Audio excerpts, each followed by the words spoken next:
সাতক্ষীরা জেলার শ্যামনগর উপজেলার তেল পাম্পগুলোতে তীব্র তেলের সংকট দেখা দিয়েছে। আর এই সংকটকে কেন্দ্র করে চরম ভোগান্তিতে পড়েছেন সাধারণ মানুষ।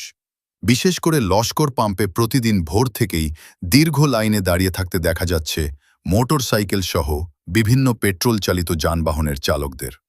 শেহরির পর থেকেই শুরু হচ্ছে এই লম্বা লাইন। কেউ কেউ রাতের শেষ প্রহরেই এসে লাইনে দাঁড়িয়ে পড়ছেন শুধু এই আশায় আজ হয়তো তেল পাওয়া যাবে। কিন্তু দীর্ঘ সময় অপেক্ষার পরও অনেকেই পর্যাপ্ত তেল না পেয়ে খালি হাতে ফিরে যাচ্ছেন। এতে করে মানুষের মাঝে বাড়ছে ক্ষোভ আর হতাশা।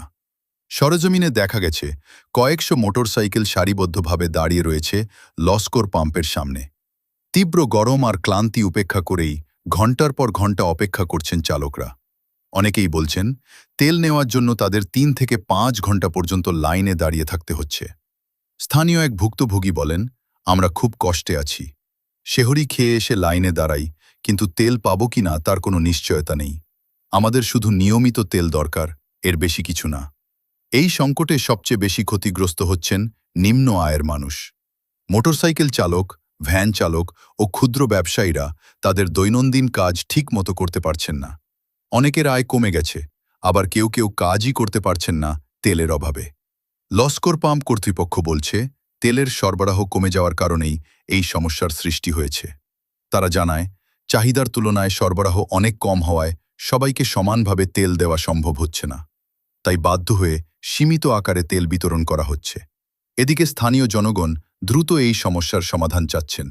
তারা প্রশাসনের দৃষ্টি আকর্ষণ করে বলছেন যেন খুব দ্রুত পর্যাপ্ত তেল সরবরাহ নিশ্চিত করা হয় এবং এই ভোগান্তির অবসান ঘটে।